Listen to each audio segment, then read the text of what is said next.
review of Monday Night's Monday Night's interview, Kavanaugh seemingly accepted that his first accuser, California professor Christine Blasey Ford, was sexually assaulted during a high school party in 1980s, but he maintained he was not the one responsible, so maybe he's like a case of mistaken identity too. Am I right? But now we got only excerpts here, not actually audio clips like I thought. Whether Kavanaugh. This is pretty much the quote. The truth is, I've never sexually assaulted anyone in high school or otherwise. I'm not questioning and have not questioned that Dr. Ford was sexually assaulted by someone at that place, by someone at some place, but what I know is I've never sexually assaulted anyone. So it's like, figure out who your own sexual assaulter was. It's not me. So yeah, that's pretty much really kind of an unprecedented step, but of all the places where you would feel most comfortable making that step, it would probably want to be Fox News, because that's pretty much where you go for those things, just to make steps like those. So whether Kavanaugh's Fox News appearance will likely have its likely intended effect of rallying his Republican base and appeasing the network's biggest fan, President Donald Trump, ahead of the Senate Judiciary Committee hearing with Ford, remains to be seen. So we're going to have to take a look at that. And also, as we know, they could get another accuser, so that they're going to have to worry about, which could be a major, major deal. All right, we're not talking about Kavanaugh anymore, thank God. But we are talking about the Republicans. The Republicans they're in some pretty sorry shape, as we talked about yesterday, heading into the midterm elections, with some of their biggest ghouls in danger of losing seats due to a wave of anti-GOP and anti-Trump sentiment. So naturally, the people in charge of the party are choosing the particular moment to double down on an effort to repeal Obamacare, an idea which nearly everyone who isn't on MAGA Twitter loathes. So while Republicans have privately kept pushing the idea, Caitlin Owens at Axios points out, some, like VP Mike Pence, are now openly campaigning on it again. So yeah, everyone now hates Obamacare because you guys tried and failed to do it twice, and it was your campaign promise for like a good point of 7 years. You've had 2 years to do it, and I mean, like, I hope not all MAGA people are this stupid. Like, I really hope they're not all this stupid to come out and say, let the Republicans just dupe them into thinking, yeah, we'll just give it a try next time. Yeah, that's a ticket. Pence was on the campaign trail there for Leah Vukmir. He says, and we'll continue. With Leah Vukmir in the Senate, we'll continue to go back to repealing Obamacare. We'll get right back to where we started. Yet you tried and you failed, and the only person stopping you from doing it was Republicans. Like, that's it. Yeah. So recent polling shows that incumbent Senator Tammy Baldwin has a double-digit lead over Leah Vukmir. We'll continue the story in less than a minute.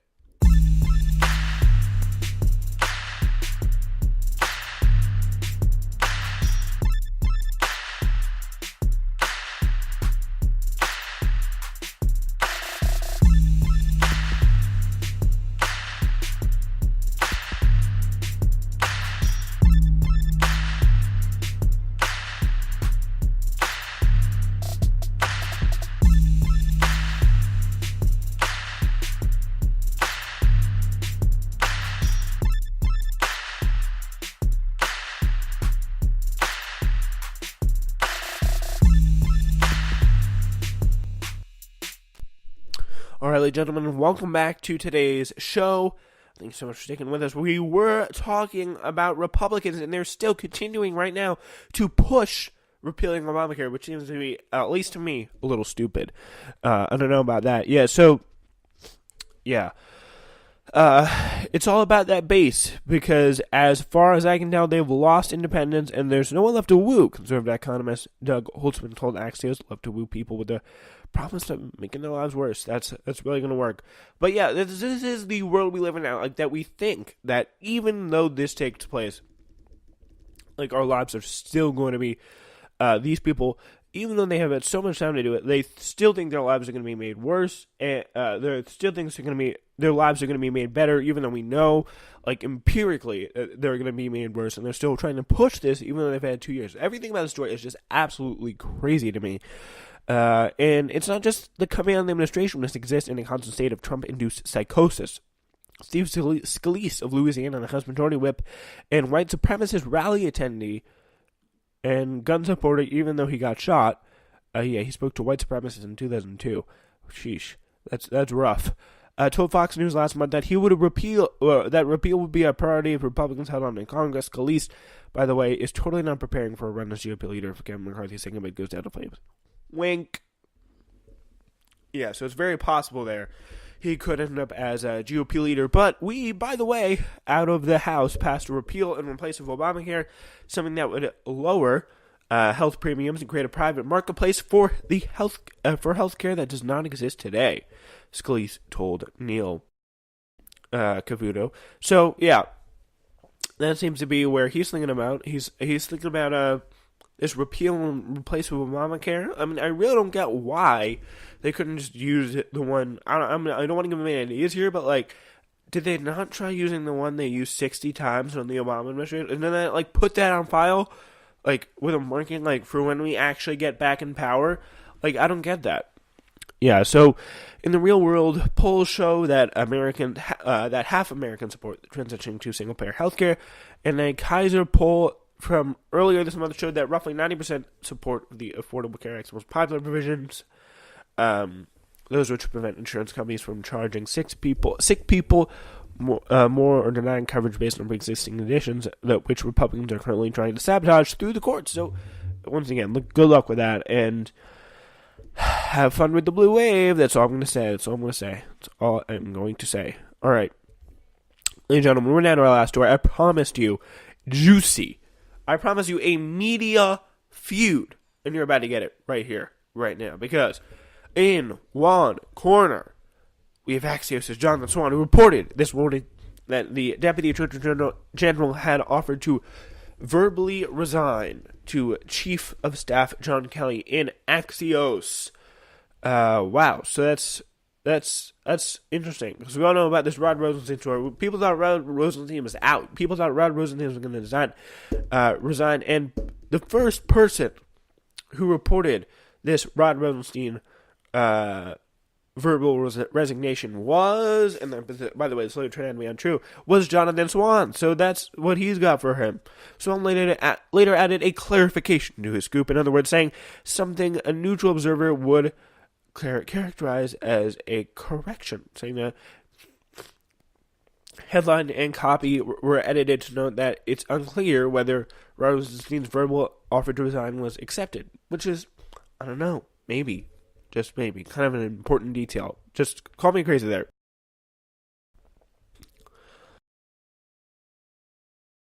Yeah. So, that's what we got today. And then in the other corner, we've got Gabriel Sherman, Vanity Fair scoopsmeister. Gabriel Sherman, who reported earlier in the afternoon that the White House played Swan like a damn fool. Emphasis is going to be mine when I read this piece. So yeah, for all the morning's madness, this is Gabriel Sherman reporting in early afternoon saying that Swan effed up the story. For all the morning's madness, there may have been an underlying logic. Over the weekend, Brett Kavanaugh's prospects appeared increasingly imperiled. Trump faced two tactical options, both of them fraught. One was to cut Kavanaugh loose, but he was looking for ways to dramatically shift the news cycle away from his embattled Supreme Court nominee, according to a source briefed on Kavanaugh on Trump's thinking. Which, I mean, it did kind of work for a time, but as soon as this whole thing got discredited, which was relatively quickly, the entire situation, like, they would have actually had to say, like, Rosenstein, you gotta go. We gotta keep this whole situation going. Because if he had actually fired Rosenstein, that would have created a diversion in the news cycle. Faux show. Yeah. I know I would not be talking about Brett Kavanaugh today. I would be talking about Rod Rosenstein first and foremost.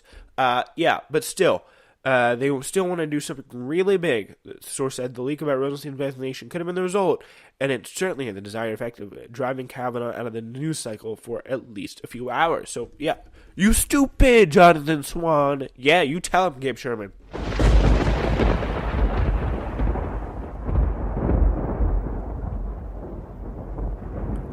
Yeah, bringing in the thunder right there.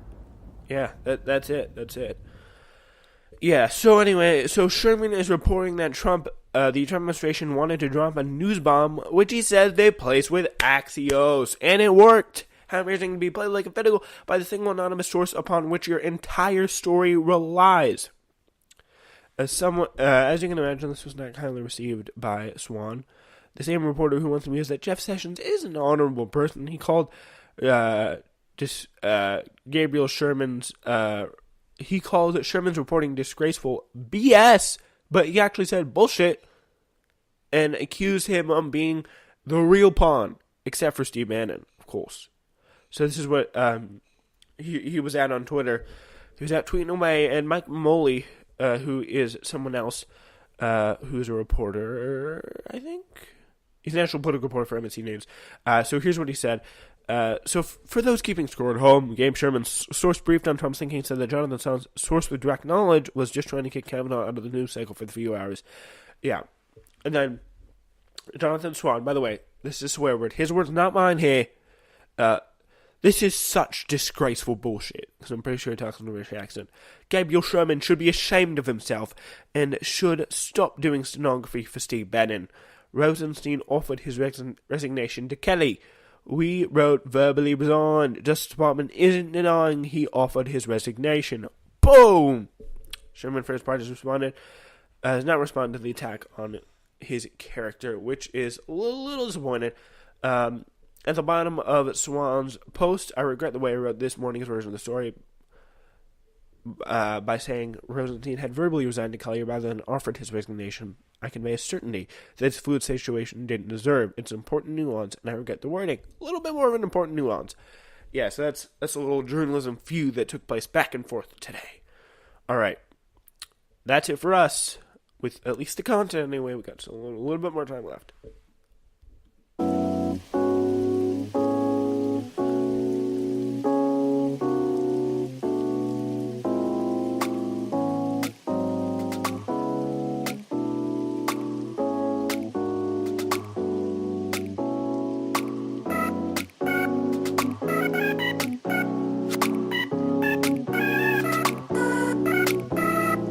That is right, ladies and gentlemen. We have plugs to get to. Ladies and gentlemen, the midterm elections are coming up, and we got a great show. We got shows, again, as I told you, we didn't really get too much into yesterday, but we got shows coming for you live at 9 to 9 a.m., 12 p.m., 2 p.m., and the full show starts at 8 p.m. and goes deep.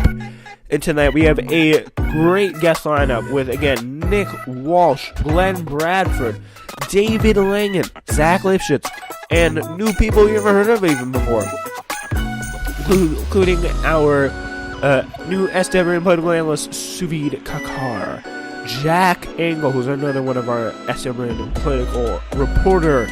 We also have for you the incredible elections analyst, James Stanley, coming by. That's going to be incredible stuff. You're going to love it, so stay tuned for that. We'll see you tomorrow, everyone. It's Newsflash.